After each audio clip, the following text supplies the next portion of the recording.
Ça me fait chaud au cœur. Merci d'accueillir Julia Faure et Bertrand Monello.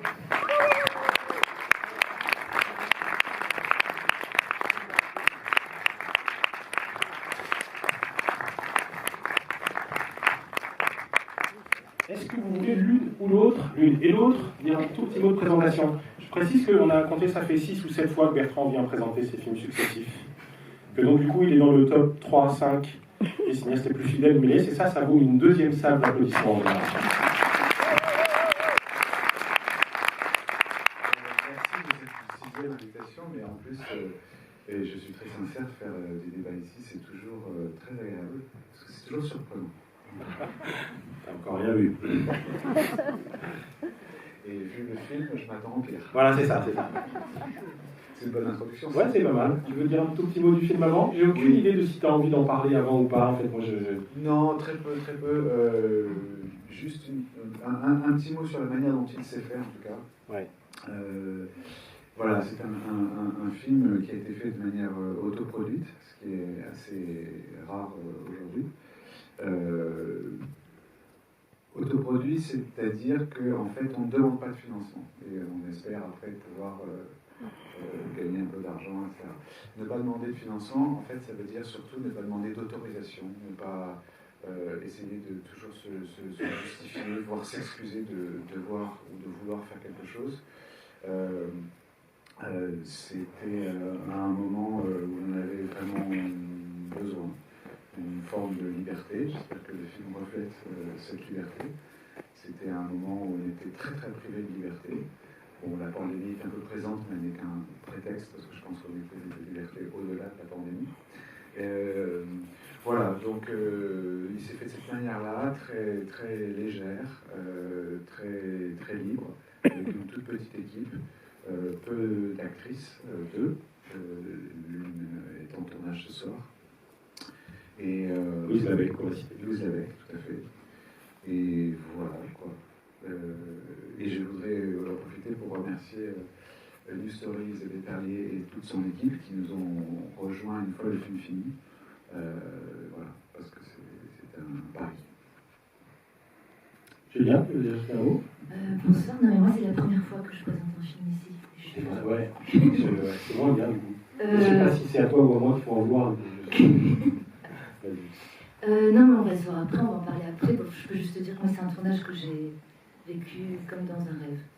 Je remercie la jeunesse et Bertrand pour la liberté dont il parle et qui est de plus en plus précieuse, voire vitale aujourd'hui. Donc j'espère que ce film vous plaira, vous amusera un peu et vous torturera un peu aussi. Pour l'avoir revu hier, ça riait dans la salle. Oui. Ça fait très plaisir. Et le Comme dans un rêve pourrait être une formule totalement convenue. En fait, c'est une introduction au film. Merci beaucoup. À tout à l'heure. À tout à l'heure.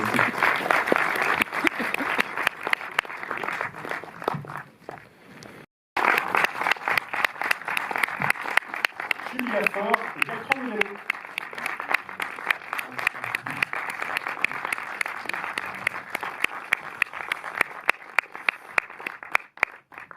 Vous avez réchauffé la salle un peu tout à l'heure, il faisait un peu froid et là de l'extérieur. Non, pas tellement. Mince. Oups.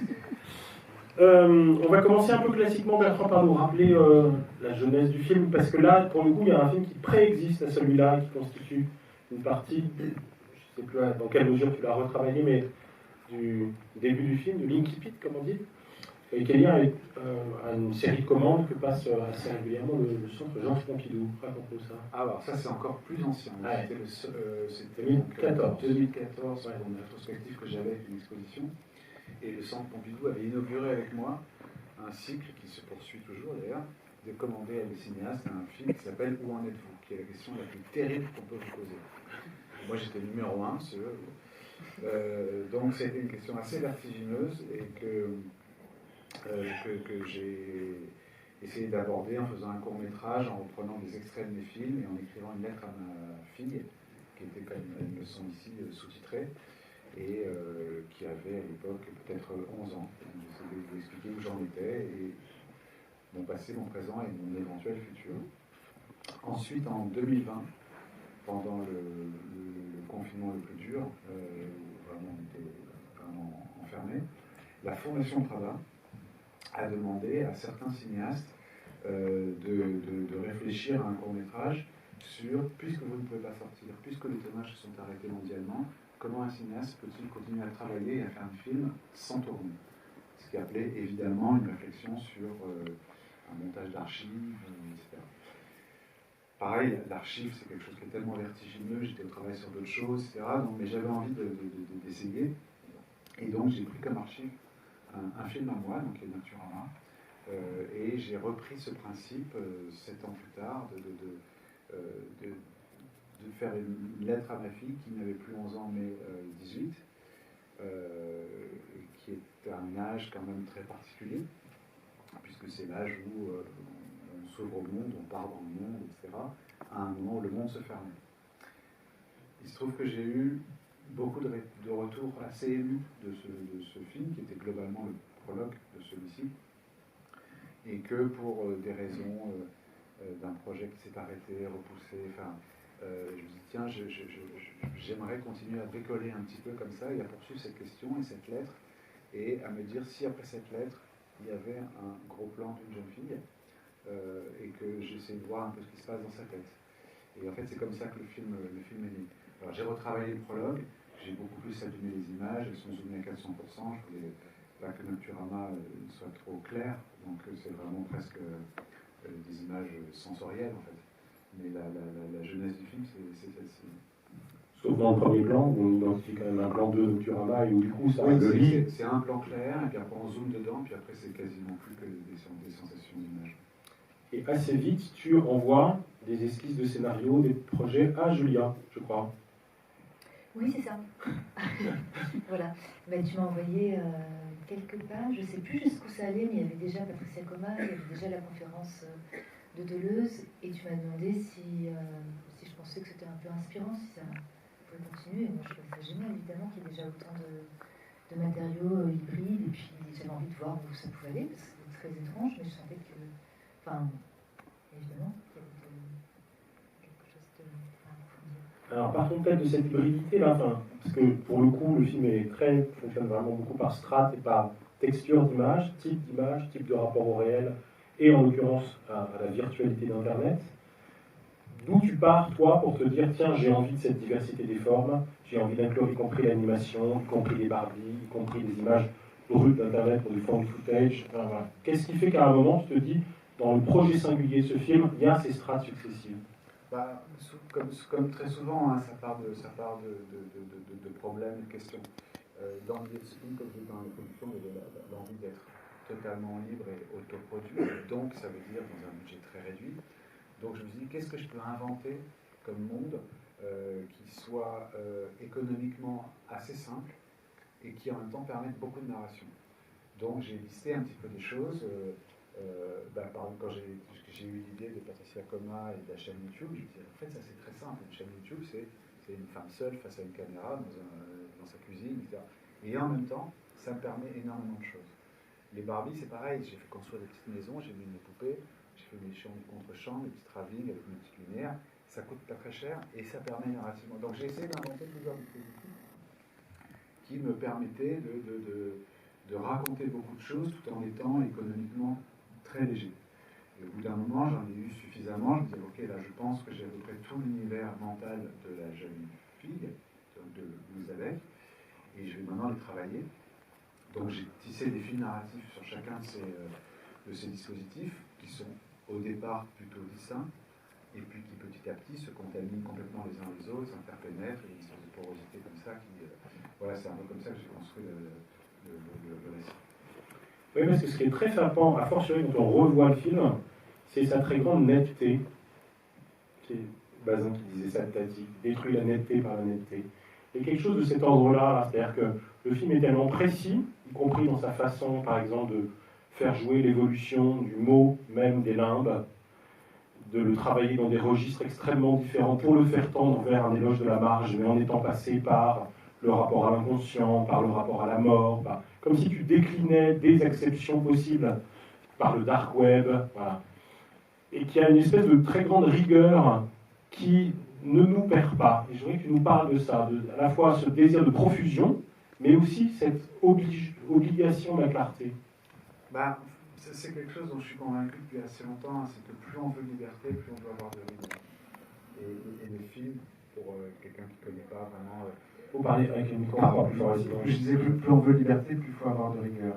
Et le film, pour quelqu'un qui ne connaît pas ce que c'est vraiment que le scénario, la narration peut avoir l'air très très très éclaté, mais derrière cet éclatement, c'est vrai qu'il y a un immense travail de précision, pourquoi après une scène de forêt, il y a de la 2D et il n'y a pas Julia, pourquoi après Julia vient, donc ça c'est un travail presque d'architecture musicale comme ça, qui a été le plus long travail d'écriture. Parce que les fils narratifs de chacun des mondes, ils ont été assez rapides à écrire. Après, l'agencement et l'enlacement de ces choses-là, pour moi, ce n'est pas des choses qui se trouvent au montage. Je devrais penser vraiment, vraiment en amont. Et le film terminé ressemble beaucoup, beaucoup au scénario. Donc, comme j'avais vraiment envie de cette liberté-là, je me suis imposé encore plus de rigueur que d'habitude pour construire. Parce que quand on passe d'une scène à une autre, ce n'est pas narrativement. Ce sont des rapports de sensations avant tout, donc ce sont les plus difficiles à trouver. Parce qu'à quoi ils tiennent à rien. Quoi. Ils tiennent vraiment une fois vraiment un show. Et en même temps, ce sont ceux qui font vraiment tenir le film. Et tu peux développer un tout petit peu cette importance du thème des limbes pour structurer le film, parce que quand même, c'est assez cohérent en fait. Ça passe entre autres par ce relais-là pour passer d'un registre à l'autre et pour confondre voilà, le dark web, l'inconscient, la mort. Mais alors, les limbes, c'est quelque chose qui depuis longtemps me passionne, qui a été très très très utilisé en littérature, qui a été très utilisé en peinture. Cette espèce d'entre-deux. C'est pas la vie, c'est pas la mort, c'est pas très loin de la mort, c'est aux portes de l'enfer. Je trouve que c'est un mot magnifique et je trouve que c'est un espace, comme on ne sait pas ce que c'est, qui nous permet beaucoup de choses, qui permet beaucoup d'imaginaire. Je pense que c'est pour ça que ça a été très utilisé. Enfin, et donc, cet entre-deux, cet espace, c'est vraiment ce que je ressentais à ce moment-là. On est dans un entre-deux. C'est ce que j'écris à ma fille. Hein. On est entre le jour et la nuit, entre la vie. C'est une nuit américaine, mais c'est mise en scène, etc. C'était cette espèce de sentiment que j'avais très profondément en moi, mais autour de moi aussi, que j'ai essayé de retraduire par l'image. Donc voilà, à partir de ce moment, j'ai dit comment je vais montrer les limbes. J'ai une espèce de vieille caméra DV avec des cassettes, la forêt, la nuit américaine, et puis c'est l'endroit où sont... en fait, c'est le seul endroit où les personnages ne sont pas seuls, puisque Julia elle est toute seule, Louise elle est toute seule, et là finalement elles sont ensemble avec d'autres gens. Ces autres gens sont morts. Alors oui, c'est là qu'on est libre, mais c'est là qu'on est proche de la mort. Donc voilà, c'est toute cette réflexion, mais qui sont des choses qui moi, m'habitent depuis longtemps. Hein. Et puis la troisième chose, c'est, et ça c'est très personnel, mais c'est vrai qu'une des questions qui m'habite le plus depuis quelque temps, c'est, et j'ai fait un peu un film là-dessus qui était le précédent, qui était Zombie Child, c'est comment on vit avec nos morts. Et ça parle vraiment de ça. En Occident, il y a une espèce de séparation très claire entre les vivants et les morts.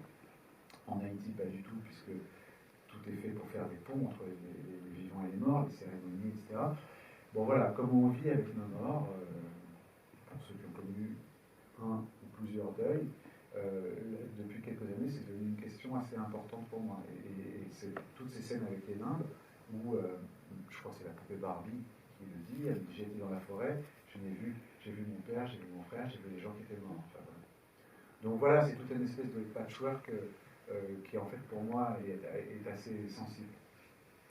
Julien, je veux bien que tu nous racontes comment vous avez échangé sur l'évolution du personnage, parce que je crois qu'une de vos obsessions c'était précisément de ne pas être dans la sérialité et le fait d'être identique du début à la fin pour pouvoir provoquer des variations. Et Bertrand parlait de la contamination des autres discours, et on voit bien que sur ton personnage à toi, par exemple, il y a vraiment une sorte d'évolution, c'est-à-dire que le personnage au début est quand même assez sympathique, et dans ce côté un peu leader d'opinion, et il y a des choses à la mode dans l'air du temps, je pense au Cruddy Mix, il y a des choses de cet ordre-là, par exemple, et puis il y a un moment où ça vrille en écho à d'autres scènes qui vrillent dans le scénario, je pense évidemment aux poupées Barbie, par exemple, et avec cette contamination des autres discours qui finit par une sorte d'éloge du libéralisme incarné par un Jeff Bezos, avec d'ailleurs une toile de ta fille, qui le film est en partie dédié, qui représente Jeff Bezos. Voilà. Et comment vous avez travaillé pour faire évoluer ce discours-là, et du coup aussi ton jeu à l'intérieur du film? Écoute, on a d'abord, en fait, on a commencé en faisant une ou deux lectures et on a identifié assez vite ce qu'on voulait absolument pas faire. Et après, ça s'est construit par couches, mais même par les ongles, la taille des ongles, par le costume, la coiffure. C'est comme ça donne beaucoup d'indices sur qui est cette personne, Patricia Coma. Et après, j'ai l'impression que tu m'as laissé assez libre. Une fois qu'on a trouvé, en fait, le point de repère, c'était vraiment la première séquence sur Bonjour, vous êtes sur la chaîne de Patricia Coma, de savoir comment elle se présentait et comment elle vivait cette solitude face à la caméra. Donc c'était évidemment trouver le niveau de voix. Et puis de son rapport à la caméra, qui moi m'angoissait énormément parce que je me sentais encore plus seule que d'habitude comme actrice. Je me sentais 2 fois plus scrutée, je me sentais scrutée 1000 fois par la caméra, par Bertrand qui était juste à côté, et il fallait que je trouve que j'invente beaucoup d'orgueil en moi pour affronter cette nudité que provoquait la caméra. Et après, comment tout ça se détraque, mais c'est vraiment par la... Parce qu'il n'y a pas de situation, en fait. Elle ne vit pas de situation, et pourtant, il y a des choses qui finissent par la déborder intérieurement, mais c'est... Toi, tu disais que c'était le deuil, le fil conducteur. Pour moi, c'est vraiment la solitude, mais ça revient un peu au même, en fait. Et c'est comment cette solitude, elle laisse la place à cette solitude. Moi, c'était ça qui me touchait le plus dans le personnage, évidemment. C'est comment son orgueil se délite et se désintègre. Et quand je dis son orgueil, je veux dire ça.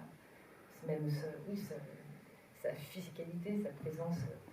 Comment elle finit par s'effondrer sur un canapé ou à se laisser aller à danser, enfin, à avouer que peut-être qu'il n'y a qu'un follower, peut-être qu'il n'y en a pas du tout, peut-être même qu'elle n'existe pas du tout. Et après, ça se trouve aussi même sur le décor, en fait, parce qu'on a tourné dans des endroits interdits à l'époque, c'est-à-dire un restaurant. Beaucoup nous avaient traités, on n'était pas là comme des voleurs, mais de jouer avec les fantômes de tout ça, en fait. Il y avait plein de fantômes qui arrivaient, qui étaient inattendus et qui déferlaient un peu. Je veux dire, encore comme ce restaurant où c'était les vestiges de la vie d'avant, qu'on ne savait même plus si on allait la retrouver un jour. Et de jouer avec tout ça et ce que ça provoque. Mais c'est pas passé avec Bertrand, on ne psychologise pas, donc on ne sait pas trop à l'avance ce qu'on va faire, comment. J'ai l'impression que Bertrand finit par. Que ce qu'il a en tête, ça finit par déteindre sur moi. Il y a un langage inconscient aussi, qui donne des indications très. Très concrètes, qui moi m'apaisent énormément, ce qui m'évite de réfléchir. C'est-à-dire qu'il me donne des points de rendez-vous rythmiques, enfin des trucs de rythme dans la scène. Ça me fait du bien parce que du coup, je sais qu'il y a ça à faire, il y a telle chose, il y a peut-être une main à faire comme ça, un moment. Et les choses apparaissent d'elles-mêmes, du coup, j'ai l'impression. C'est ça, non? T'es d'accord? Ou t'as aucune opinion? Non, je suis complètement d'accord. Alors, dans le magazine Première, tu dis que la première fois que vous avez inventé le personnage, que vous l'avez joué, ça n'allait pas du tout. Enfin, que les toutes premières prises, vous ne l'aviez pas trouvé. Non, c'était pas la première prise. C'était la première. Dans la répétition? Oui, parce que la première. Mais alors pourquoi? Dans quelle mesure déjà parce que j'avais pas du tout travaillé, il faut vraiment le dire. Ouais. Et puis j'étais très angoissée. De toute façon, moi je suis toujours nulle au début. Il me faut du temps, en fait, c'est comme ça. C'est pour ça les castings, pour moi, c'est une horreur, parce que c'est vraiment longtemps, on n'a pas le temps. Et je ne sais pas faire ça. Et donc là, j'ai besoin de passer par le ratage, tout le temps. C'est un truc, voilà, maintenant je le sais, c'est comme ça. Avant, ça me traumatisait, maintenant je le sais. Donc, j'ai bien raté. Et Bertrand m'a très élégamment dit à la fin, c'est bien ce que tu as fait, parce que c'est exactement ce que je veux faire. Et en fait, comme il l'a dit avec beaucoup de légèreté, que j'ai vu que c'était pas du tout un drame, que ça ne remettait rien en question, ça m'a apaisé aussi. Je me suis dit, ça tombe bien, parce que moi, pareil, c'était exactement ce que je sentais qu'il ne fallait pas que je fasse. Donc on est OK là-dessus, et après, voilà. Et ce que j'avais fait qui était vraiment pas bien, qu'est-ce que c'était? C'était nul, c'était ennuyeuse, j'avais fait un truc genre, je sais pas, prof d'école, ou trop Miss Météo, c'était trop speakerine, quoi. J'ai vraiment pris le truc au pied de la lettre, c'était, voilà. Bon. Ce qui se passe au Méliès, on l'a dit tout à l'heure, reste au Méliès. C'est pas du tout filmé, tout va bien. Ah oui. Qui veut poser la première question? Une remarque sur le film? Oui, allons-y. Vous avez le micro?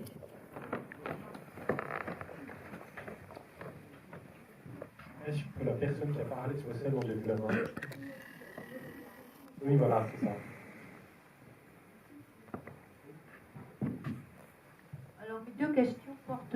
deux mots.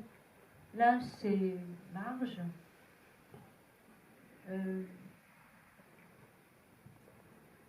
Et l'autre, c'est chronologie. Alors, le premier, alors, on va peut-être éliminer la question sur la chronologie d'abord, c'est plus court. Peut-être pas. Je suis sur deux films de vous, Monsieur Bonello, celui d'aujourd'hui et celui que j'ai vu sur Arte hier, La vie de Yves Saint-Laurent. Ah, d'accord. Et où la chronologie est éclatée, un peu comme ce soir, mais différemment. Je n'en dis pas plus, mais ça m'a bien... C'est bien votre signature, en tout cas, pour ces deux films, du moins. Et j'aime bien ça, cette explosion de la chronologie. Et puis le deuxième mot, donc c'est marge, pour... j'ai moi aussi beaucoup cherché sur ce mot de limbe, qui peut peut-être aussi... Il y a beaucoup de choses. Hein. Si on choisit le mot limbe, c'est pas seulement un entre-deux, c'est un monde où l'on renvoie ceux qui ont démarré quelque chose, qui ont démarré un début, un semblant de vie. Mais on les y renvoie. Et cet espace, ce monde, n'a pas lieu d'être, n'a pas de lieu. Pour moi, c'est ça, les limbes. Et ça me rappelle aussi le mot en anglais qui est limbo, et que les esclaves noirs envoyés en Amérique ont transformé en danse.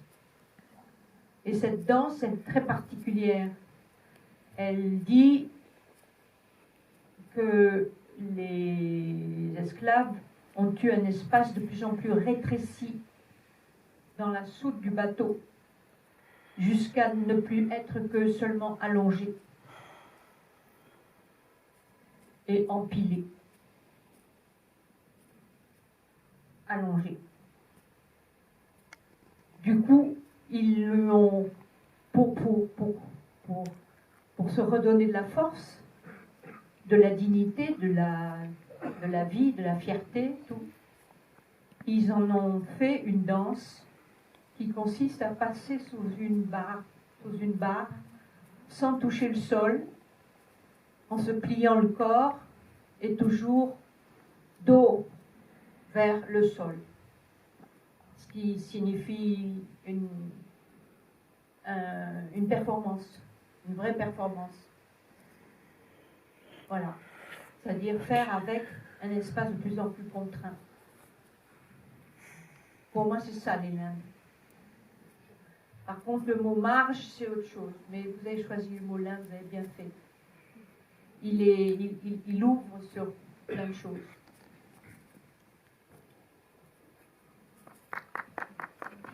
Alors, oui, je pense que votre question sera beaucoup plus intéressante que ma réponse, parce qu'elle dit beaucoup de choses. Et merci beaucoup. Alors, en effet, les limbes, je ne connaissais pas toute cette histoire de l'esclave qui est de moins en moins de place, etc. Mais moi, j'en ai donné une petite définition dans la lettre de la fin, mais les limbes est quelque chose qui accueille beaucoup de définitions, c'est vrai. Et c'est aussi pour ça que c'est quelque chose qui me touche dans son abstraction, mais de choses marginales en fait. Donc c'est là où ça rejoint la marge. Moi, la marge, c'est quelque chose... Oui, mais j'ai toujours été attaché à la marge depuis très longtemps, parce que mais ça me vient de mon rapport à la musique quand j'avais 14 ans, à la littérature quand j'en avais 18, etc. J'ai presque toujours préféré la contre-culture à la culture, parce que j'avais l'impression que c'est là que ça se passait, quoi. C'est là qu'il se passait quelque chose, même si c'était écarté, même si pour beaucoup ça n'existait pas, ça ne voulait pas être vu, c'est là que ça se passait. Et quelque chose qui se passe qu'on ne veut pas voir, ça m'intéresse toujours. Donc c'est pour ça que dans cette deuxième lettre à ma fille, je l'ai axée là-dessus, parce que c'est quelque chose qui, moi, m'a... Oui, ce qui finalement est pas si loin.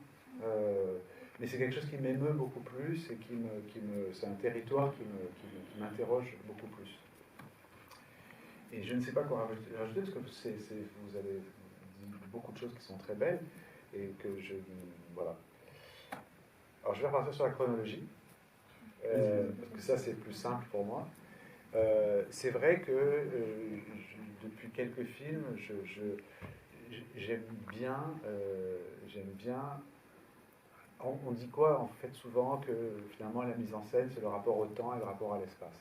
C'est une des définitions de la mise en scène. Il ne peut pas y en avoir qu'une seule d'ailleurs. Chacun la sienne, c'est pareil, c'est pas la mienne.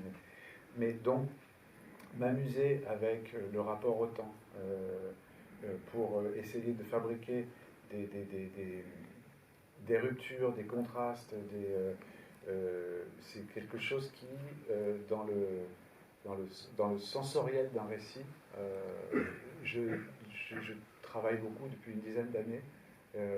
Alors vous avez complètement raison de dire que c'est pas du tout la même manière dans Saint-Laurent que ici, parce que dans Saint-Laurent c'est assez clair finalement, puisqu'on les dates sont là, on fait des sauts, puis tout d'un coup Helmut Berger arrive et puis il revisite le passé. Enfin voilà, c'est pas révolutionnaire. Là ici c'est beaucoup plus pas abstrait, mais plus en apparence plus aléatoire. Ce que je trouve courageux, c'est que vous ne vous reposez pas sur des... Vous auriez pu vous reposer aussi sur des dates, sur des catastrophes plus datées. Vous n'avez pas fait. Non, parce qu'on est plus dans un truc de sensation qui est à peu près le... En fait, comme on comprend très vite au début qu'on va rentrer dans la tête de cette jeune fille, pour ses rêves et ses cauchemars, on comprend grâce à la phrase de Deleuze. Après, les simulations dans le cerveau, elles ne sont jamais claires. Il ne peut pas y avoir de date. C'est tout d'un coup, c'est une image qui nous donne des associations d'idées. Voilà, c'est ça en fait. Dans ce film-là, il fonctionne par association d'idées. Parce que le cerveau fonctionne par association d'idées. On pense à quelqu'un qui nous fait penser à une date, qui nous fait penser à un film, qui nous fait penser à un voyage. Voilà, et c'est plutôt dans cette manière-là que j'avais envie de construire mon récit. Donc ça fait une forme chronologique, évidemment, forcément, complètement éclatée. D'où les serial killers, qui sont quand même pas a priori totalement attendus dans le film. Mais les serial killers, parlons-en, je veux dire, toutes les jeunes filles sont passionnées par les serial killers. C'est pas moi qui l'invente, elles sont fascinées. Par rapport à cette idée chronologique, j'ai l'impression aussi que le film était un peu comme une boucle. J'ai l'impression que c'était une boucle. Oui, il y a un côté disque rayé. Ils attrapent peut-être le passage où ces 4 jeunes filles sont ensemble, face à face. C'est une sorte de coupure, un moment particulier. D'ailleurs, un moment où il y a véritablement une discussion entre 4 personnes, où 4 personnes sont ensemble, et elles sont réellement ensemble à distance. Et ça, je pense que c'est quelque chose qui nous a peut-être même étonnés en tant qu'adultes. J'ai eu un enfant qui avait à peu près l'âge de votre fille pendant le confinement, et à des moments, on était très jaloux de voir qu'il y avait ces connexions qui se faisaient à travers cet écran qu'on détestait, etc. Là, il y a un moment presque un peu central, mais sinon, moi, j'ai vraiment senti comme une boucle, parce que même si elle est aléatoire, on revient sur les mêmes scènes, on se retrouve dans la forêt, et puis sur cette magnifique speakerine qui est vraiment c'est génial, et puis après on revient sur ces Barbies. Et à la fois, je trouve que c'était très en boucle, et ça finit par le début. Donc, oui, mais c'est des constructions qu'on peut retrouver dans certaines compositions de musique, etc. Ce sont comme des boucles comme ça, comme un disque rayé qui se raye de plus en plus et qui dérape de plus en plus. Et en effet, bien vu, en plein milieu du film, il y a une scène de 7 minutes, qui est ce zoom avec son 6 en fait, et qui est quasiment la scène la plus fictionnelle. Et qui base sur la théorie de la jeune fille de Kikou, c'est ça? Exactement. Vous avez l'oreille. Non, mais j'ai fait un débat l'autre jour et quelqu'un m'a dit ah, mais il y a du documentaire de le film, ça c'est documentaire. J'ai dit non, pas du tout, c'est la scène la plus fictionnelle. Elle est écrite à la virgule près, il n'y a pas du tout d'impro chez les filles. J'ai répété à la table très souvent pour avoir la fluidité, qu'elles s'écoutent. Et ensuite, je les ai mises chacune dans 6 appartements et on a appuyé sur la fonction record du zoom et j'ai pris le fichier. Mais c'est comme un plan séquence en fait à 6 caméras. Extrêmement scénarisé, extrêmement fictionnel en fait. ma voisine. Bonsoir. Moi, j'avais une question en fait sur le message, je ne sais pas si c'est un message, comment vous appelez ça, en fait, les derniers mots que vous adressez à votre fille, avec ces images dans lesquelles, enfin, qu'on voit souvent après le confinement, c'est un peu ce qui a succédé au confinement. Et du coup, vous avez un message assez positif, au final, et avec quelque chose comme une certitude, en fait, comme ça, quelque chose qui se veut rassurant, que vous adressez à votre fille. Et voilà, je voulais juste vous interroger par rapport à ça. Alors, positif, le mot est un peu grand. En revanche, qui porte de l'espoir. C'est vrai. Oui, qui porte de l'espoir. C'est plutôt un message pessimiste, mais qui dit qu'à l'intérieur du tunnel, bon voilà, il y a peut-être un petit peu de lumière et qui porte de l'espoir. Et je suis assez sincère envers une génération qui est là, c'est ouvertement à ma fille, mais de manière plus large aux gens, enfin à sa génération. Voilà, en disant que peut-être vous allez réussir certaines choses que nous on a ratées, avoir conscience de certaines choses dont nous avons été inconscients. Et c'est un message assez sincère. C'est vrai que c'est une génération qui, depuis qu'elle est née, n'a entendu que demain serait pire qu'aujourd'hui. Alors que moi, je suis né il y a bien plus longtemps, je grandis quand même avec l'idée que demain sera mieux qu'aujourd'hui, parce qu'on a vécu quand même une pleine idée du progrès à plein d'endroits. Mais à plein d'endroits. Et puis après, il y a eu un backlash, et voilà, ces gamins se le prennent depuis qu'ils sont nés. Avec le chômage, l'économie, le terrorisme, l'écologie, enfin, ça n'en finit plus. Et ça va de plus en plus vite, il y en a de plus en plus. N'empêche que ils voient le monde de manière complètement différente que ce que moi je le voyais à 18 ans. Leurs rêves ne sont pas les mêmes. Parfois on peut les trouver décents et en même temps ils sont au bon endroit. Donc voilà, c'est un petit peu ça. Le message, ça voudrait dire que je l'ai dit à une vérité, donc c'est plutôt, je préfère le mot la lettre, enfin voilà, c'est vraiment une lettre. Mais c'est à cet endroit-là que je l'écris, et je l'écris avec sincérité parce que j'y crois. Mais après, je trouve qu'il y a dans la lettre quelque chose que tu dis que ça pousse, enfin qui me donne encore de la force aujourd'hui, c'est quand tu parles des limbes et de la marge justement, et de à quel point c'est cet endroit où on ne sait même plus si on est vivant, si on est mort, tellement on peut être désespéré et fracassé par le monde qui nous entoure, et que c'est précisément cet endroit-là où peut naître la poésie.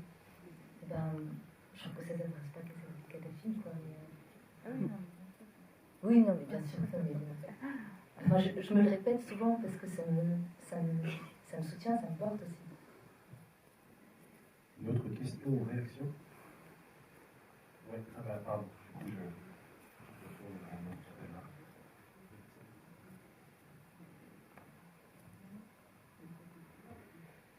Oui, merci déjà pour ce film parce que moi il m'a fait beaucoup de bien et je me suis sentie connectée à ce film.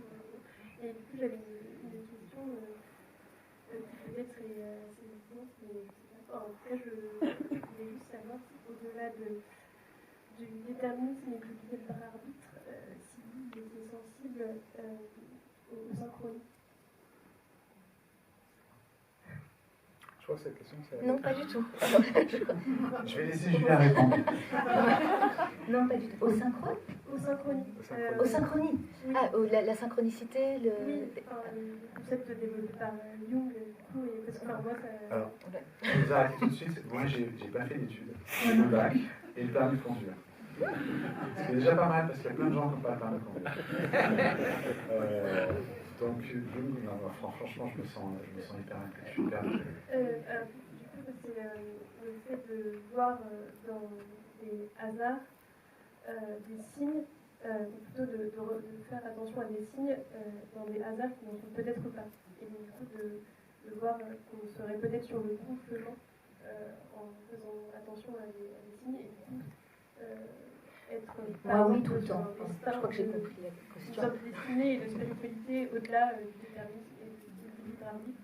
Quelque chose où on pourrait se raccrocher à des signes dans le hasard, dans les hasards de la vie. Du coup, il y a des hasards qui sont peut-être pas des hasards. Enfin, est-ce que vous, ça vous parle ou pas du tout? Alors voilà, là, comme vous me le dites comme ça, non, en vrai, oui, ça me parle. C'est-à-dire, en fait, c'est au-delà du fait que je suis superstitieux, c'est la seule chose. Non, mais blague à part, c'est-à-dire que quand on voit tout est signe, tout pourrait être signe, après tout dépend ce qu'on en fait. Et c'est de tout dépend ce qu'on en fait qui va décider de la manière dont on va penser ou agir. Le signe, il est là, il ne bouge pas, mais c'est qu'est-ce qu'on en fait qui bouge dans notre cerveau. Ça, c'est quelque chose auquel je parle beaucoup.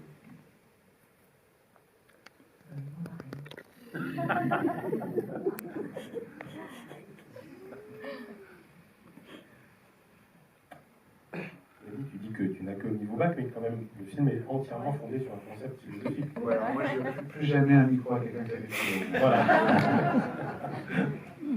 Et cette question du libre arbitre et ce petit jeu qui fait que la réponse est forcément positive, c'est déjà de la philo. Enfin, donc tu t'exposes, pardon. Oui, je sais, mais par exemple, à cette grande question philosophique qui, par ailleurs, m'intéresse beaucoup, qui est celle du libre arbitre, et qui est vieille comme la philosophie est vieille, moi j'y réponds avec un petit jeu en plastique que j'ai acheté à 6 € sur Internet. Ouais, c'est mon niveau d'études, ça. Merci pour ce film. Je voudrais simplement savoir si vous aviez pensé à écrire coma avec 2 M. Parce que coma avec 2 M, ce sont des virgules. En Ça allemand. veut dire virgule en allemand. Mais parfaitement, monsieur. Et comme c'est une très belle lettre d'amour, je voulais justement savoir s'il y avait 2 M dans coma. Mais en anglais, je crois que c'est avec un seul M, et c'est virgule aussi. Comme j'en parle anglais et pas allemand. Oui, mais comme il y a une phrase d'allemand dans le film, je me disais que c'était tout à fait bien adapté à refaire peut-être. Et vous savez quoi, je suis en train de songer à faire la suite. Ça s'appellerait Coma Stade Terminal. Donc peut-être là, je mettrai 2 M. Si vous inversez toutes les lettres, ça fait amok. Ok, je vais faire un 3e volet alors. Plus que le bac. Il faut un niveau pour venir à Montreuil que j'ai pas du tout. Je vais rentrer à Paris, là-bas c'est beaucoup plus bas du plafond. Moi, j'aimerais que vous me parliez du concept de la musique que vous avez mis dans le film, puisque j'ai vu au générique que vous avez écrit. La musique, personnellement, j'ai trouvé qu'elle était complètement en décalage à certains moments, avec justement cette espèce de jeu terre à terre avec les Barbies, où en fait, là, j'avais l'impression d'être je sais pas, dans un film d'adolescent, d'adolescent accroché à la télé, plus exactement. Et on n'est pas du tout dans des musiques qui vont dans ce sens-là. Et du coup, quel est le sens de l'écriture? J'ai essayé de faire pour toutes les scènes avec les Barbies des musiques un peu cheap, qui font un petit peu sitcom, avec des violons, des pianos, un peu mélo, mais pas grand mélo non plus. Non, j'ai essayé de coller au registre de la sitcom, puisque toutes les scènes de Barbie démarrent vraiment comme les feux de l'amour, quelque part. Et puis après, ça dérape un petit peu, il y a les tweets de Donald Trump qui arrivent, puis après, il se prend pour un serial killer, et puis après, etc. Donc mais au début, la musique, elle est très les feux de l'amour, moi, je trouve. Oui, effectivement, sur toutes ces scènes-là, mais sur l'ensemble du film, la musique, elle ne se raccroche pas du tout. Elle est assez hétérogène, hein, comme il y a le film, c'est-à-dire qu'il y a la musique du prologue et de l'épilogue, que je considérais presque comme étant la musique du film, et après ce sont des musiques qui vont illustrer comme ça des séquences. Il y en a quelques-unes sur sa chaîne YouTube, et puis beaucoup avec les Barbies, parce que dans la sitcom, il y a de la musique à peu près tout le temps. Et puis après, il y a 2 ou 3 musiques de boîte de nuit que j'ai faites aussi. Donc voilà, je suis un petit peu à la lettre, un petit parcours comme ça. Et pourquoi ce choix de faire vous-même les musiques et de ne pas faire appel à des compositrices ou des compositeurs? Parce que je m'entends assez bien avec moi-même. C'est bien répondu. C'est pas la première fois, par ailleurs. J'ai fait d'abord musicien avant même d'être cinéaste. Et puis les musiques sont quelque chose que j'ai fait très très en amont pendant l'écriture du scénario, et qui font partie de l'écriture du scénario. Une autre question, oui. Bonsoir Bertrand. Salut Guillaume. Bravo pour ce film. C'est Guillaume. Très beau, très intéressant. Enfin, voilà. Je voulais juste te poser une question par rapport aux serial killers qui sont quand même très présents dans le film. Savoir quelle était pour toi l'importance des serial killers. Voilà, non, mais alors, pour moi, non, mais il se trouve que j'ai remarqué que beaucoup de jeunes étaient totalement passionnés par les tueurs en série. Et pas que la mienne. C'est-à-dire que tout le monde a vu, elles ont toutes vu tous les docu-fictions sur Netflix, elles connaissent toutes les dates, le nom des victimes, le nom des parents, enfin, etc. Et je ne sais pas pourquoi, mais c'est vraiment un fait. Quand on voit les images du documentaire sur Ted Bundy, au procès, il n'y a que des jeunes femmes qui sont béates devant lui, en le trouvant hyper beau, passionnant, fascinant, électrisant, etc. Donc il y a vraiment une fascination que je ne vais pas vouloir l'expliquer ou la rationaliser, mais du coup, les tueurs en série ont pris une place comme ça dans le film, plus grande que ce que je pensais. Après, évidemment que, contrairement à un meurtre classique où on va chercher un mobile, on est au-delà du mobile, là, on est dans le rapport au mal absolu, etc. Donc c'est fascinant. C'est fascinant, mais même en termes de fiction quasiment. Hein. Donc c'est le zoom où les filles disent c'est qui ton tueur préféré, machin, etc. Enfin moi j'en ai entendu des jeunes filles parler comme ça. Donc c'est pour ça que et après moi c'est vrai que j'aime bien aussi personnellement. Ah ben voilà. C'est tout ça bien. C'est d'ailleurs ma voix qui fait le tueur en série. Oui c'est ça, parce qu'il y a le dessin du tueur en série aussi qui est un peu le confident. Enfin, en tout cas j'ai l'impression qu'elle se confie l'un à l'autre. Donc je me dis, et puis... Mais on l'est tous, on se demande tous comment ça fonctionne. Pourquoi on en arrive là, comment ça fonctionne. Ou parfois, moi, des fois, je me demande pourquoi je ne suis pas en série parce que je pourrais avoir envie aussi. Non, c'est pas une menace avec si Hassan qui pose la question, non, juste pour être clair. Non, mais en plus, il y a des fois, parce que moi, je les ai vus, ces docu-fictions, il y a des fois, on les comprend. C'est ça qui est fou. Arrêtez immédiatement cet homme. Y a-t-il un policier dans la salle? Cela dit, non, mais je rebondis sur cette question-là des jeunes filles et des à deux reprises dans le film, on évoque la question de la superficialité des jeunes filles. Il y a une phrase qui fait ça. Or, la question de la superficie, elle vient en écho avec la question de la profondeur, qui est aussi très présente dans le texte, et pas que dans le texte, y compris parce qu'il y a la profondeur d'Internet, il y a la profondeur des limbes. D'ailleurs, le discours sur la profondeur est sur une image où on voit un plongeoir derrière, qui est aussi en rapport avec la hauteur et la profondeur. Voilà. Et je voulais savoir si toi, tu avais travaillé là-dessus, c'est-à-dire sur le contraste entre la surface et la profondeur. Alors, l'idée de profondeur, ça oui. L'idée de superficialité, ce sont des phrases qui ne viennent pas de moi, que j'ai utilisées, parce qu'il y a beaucoup de choses qui ne viennent pas de moi, en fait. Par exemple, le tueur en série dont je fais la voix, chacune de ces phrases est une vraie phrase de tueur en série. J'aurais jamais été capable d'inventer des choses aussi atroces. Je suis un garçon gentil. Moi, c'est pas vraiment une question, c'est une question ouverte, mais qui n'a peut-être pas de réponse. Je me demandais, en vous entendant parler, en parlant aussi de votre fascination pour les tueurs en série, et puis en disant que cette génération est née avec des thématiques très anxiogènes, mais que vous-même, vous voyez comme des réalités anxiogènes, je me demande qu'est-ce que vous projetez sur votre film. Voilà, c'est pas une vraie question, hein, mais quelle chose projette non, mais c'est surtout ce qu'elle projette. Ce qui m'intéresse, c'est parce que moi, ce que je projette sur elle, c'est ce qu'elle projette sur elle, c'est ça qui m'intéresse. Et elle est tellement... Elle ne le sait pas encore. Non, c'est une question, je me demande si c'est pas un truc de mémoire. Oh non. Un truc de mémoire. Après, ça fait longtemps que je n'ai pas fait d'histoire, mais quand même. C'est une question ouverte à tout le monde. Hein. Une autre question qui est une question. Ouais.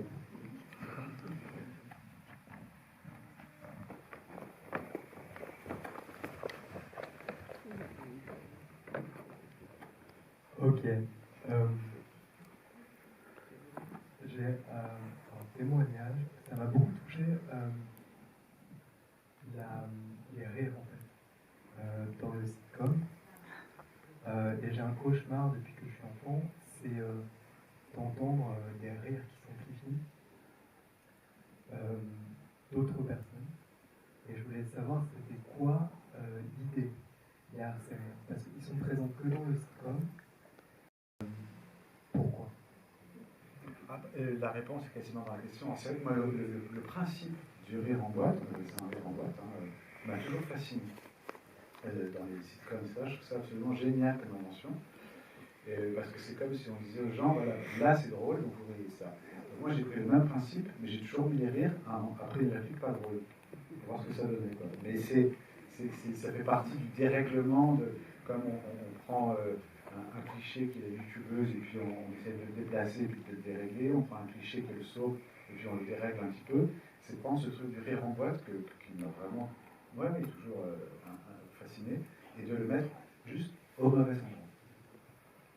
C'est juste ça. Bah ouais, je suis désolé. Je suis un peu. Une autre question? Pour vérifier. Techniquement, il y a l'image où la région prend l'écran avec les 6 jeunes filles. Le zoom, là, oui. Ouais. Donc, dans une salle de cinéma. Elle est dans une salle de cinéma. Oui. Mais on a l'impression qu'elle communique avec ces jeunes filles. Qu'elle les regarde, en tout cas, qu'elle les observe. Elle les regarde et elle leur parle. Et on a l'impression qu'à certains moments où elle leur parle, qu'elle communique avec directement. Non, c'était. C'est juste une impression que j'ai eue. Non, en fait, elle ne parle pas, mais je voulais mettre une espèce de dimension supérieure comme ça. Donc, quand on est le zoom est un truc qu'on connaît tous. Du coup, ça crée un. C'est génial parce que ça crée un tragique, un mélo, enfin, ça nous permet d'avoir à notre mesure le mélo qu'on n'oserait pas concevoir autrement. Waouh. Mais les débats sont enregistrés. Ok. J'adore. J'adore. Voilà, c'est comme là aussi c'est génial de nous mettre en écran, vous savez, d'avant les pubs, la carte de France avec les températures, parce qu'il y a très peu de monde qui a réagi en disant oh, est-ce que ça pourrait être des vraies températures? C'est pareil, et ça c'est génial. J'adore. Bertrand vient de signer pour les 6 prochains films où il reviendra en VS. Merci. Si j'en fais 6, mais c'est juste. Oui, c'est ça. Tu veux bien qu'on rebondisse là-dessus, parce que tout à l'heure tu n'as pas répondu, et normal, parce que c'est Julien qui se posait la question sur l'évolution de son personnage, à partir de choses qui au début nous parlent assez clairement des grands enjeux du moment, le réchauffement climatique ici, le manger bio et manger mieux, tout ça. Voilà, pour aller vers des choses de plus en plus étranges, aussi bien la violence sur la main dans le. Voilà. Oui, alors moi j'aurais pas la même réponse que Julien, mais c'est vrai qu'il y avait 2 chemins pour moi, pour ce personnage. Le premier, c'est de démarrer avec des choses, on va dire, un peu codées, codifiées. Bon, la météo n'est pas plus codifiée, après la météo des rafles, et que petit à petit, ce personnage qui se présente avec des certitudes commence à se présenter avec des failles. Bon, ça c'est un petit peu ce que tu as dit, ça de l'humaniser, parce qu'au début elle n'est pas très humaine, et puis voilà, c'est comme ça qu'il faut vivre. Sur Andy, c'est pas la peine de se tuer parce que c'est déjà trop tard. La météo il fait 61 degrés à Nice, il fait des espèces d'affirmations comme ça, et qu'après il n'est pas très humaine, et puis une humanité qui arrive, et que de cette image, parce que pour moi, c'est un peu une image, il y a un personnage, passer de l'image au personnage. Voilà. Donc ça c'était un trajet important. Et le deuxième, c'était de se dire, est-ce qu'elle existe vraiment? Ou est-ce qu'au début, on se dit, bon voilà, la fille, elle regarde la chaîne de Patricia Coma, elle n'est pas très bien, comment on le vit, etc. Et après, est-ce qu'elle existe vraiment ou est-ce que ça n'est pas une création totale de l'adolescence? Par exemple, quand elle commence à dire du bien de Jeff Bezos, etc., cette espèce d'éloge de la rentabilité, je parle même pas de Michael Jackson, mais voilà, toutes ces espèces de trucs qui circule constamment sur Internet, etc. Est-ce que c'est pas le cerveau de la gamine qui crée aussi ce personnage pour finalement le retrouver en face à face dans cette espèce dans cet espace dont nous avons beaucoup parlé avec Madame Hélène. Donc c'était ça les deux trajets importants pour moi dans ma tête. Alors, puisque vous avez parlé aussi avec Madame de cette séance de Zoom, je veux bien aussi une question sur...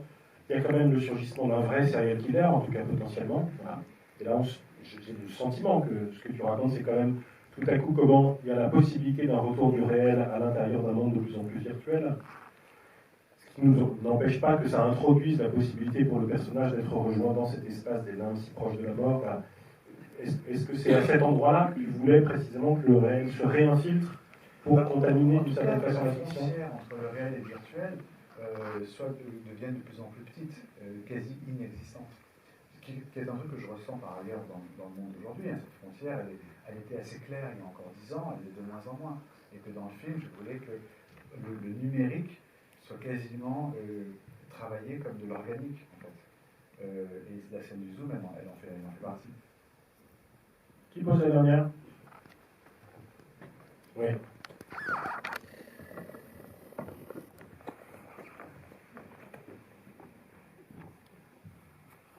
Bonsoir.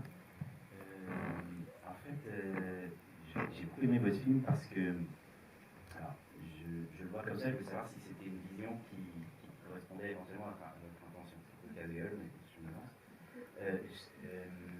J'aime beaucoup le fait que vous donniez à voir avec des outils de cinéma ce qui d'habitude ne défile que sur nos écrans de téléphone et d'ordinateur.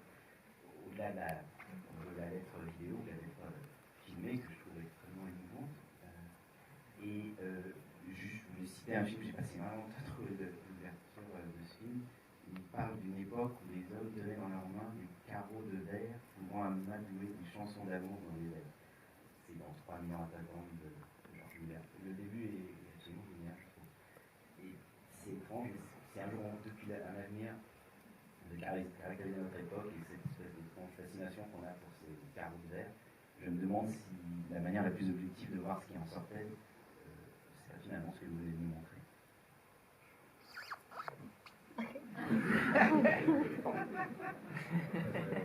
Ça, c'est la question. C'est une question pour toi, c'est ça. Il y a un casting de spectateurs.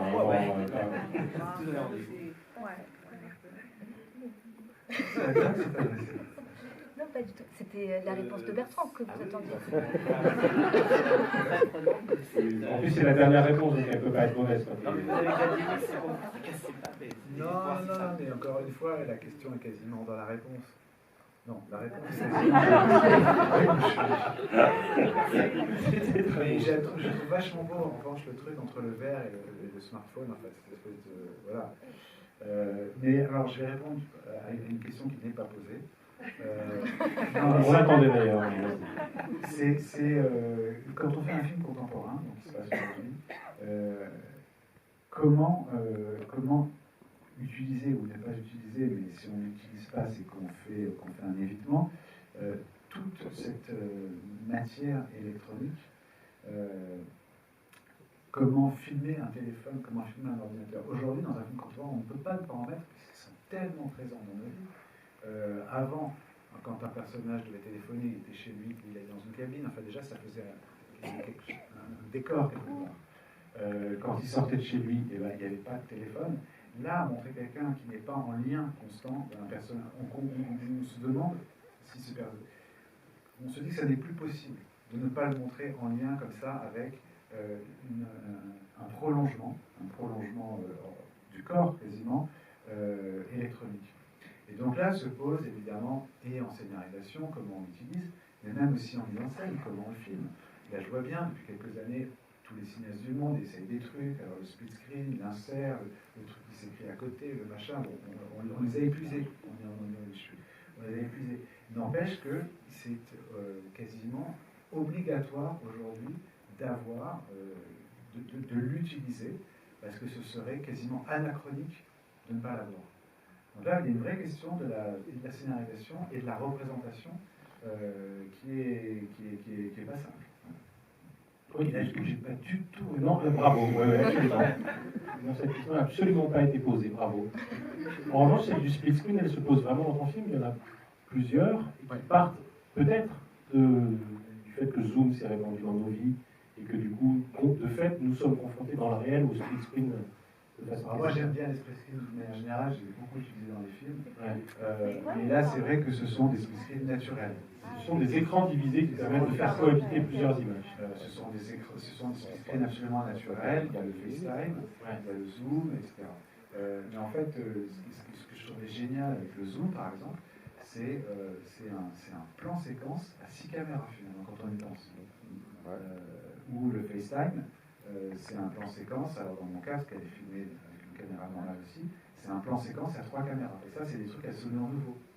Et ça, je trouve ça vachement intéressant. La dernière question est pour Julia. Non, parce que tu racontes aussi que, en fait, toi, tu as filmé, tu as tourné pour ce film 6 jours de suite ou 7 jours, je sais pas. 6 jours, oui. Ouais. Et donc, quasiment seul avec Bertrand. Et tout à l'heure, tu disais, c'était un peu comme dans un rêve. Et donc, je voudrais savoir quel rapport ça induit au réalisateur d'être dans une espèce de co-construction à deux, qui est quand même un tournage extrêmement particulier. Non, on l'a pas construit à deux, parce que même s'il m'a envoyé le scénario, je sais pas, au fur et à mesure, c'est vraiment lui qui l'a construit tout seul. Après, sur le tournage, il y avait en effet une équipe très réduite, on était 6 ou 7. Et moi, je l'ai vécu comme dans un rêve, parce que j'avais tellement de textes et tellement pas de partenaires, que forcément l'inconscient, il circule, et j'avais l'impression de jouer un peu en rêvant. Bertrand, il dit souvent qu'il écrit en rêvassant, et moi j'avais l'impression là de jouer ce qu'il avait écrit en rêvassant aussi un peu. Voilà. Sans oreillette. Sans oreillette. Non, ça c'était une blague pour le dîner. Merci beaucoup à tous les deux et merci à tous d'être avec nous.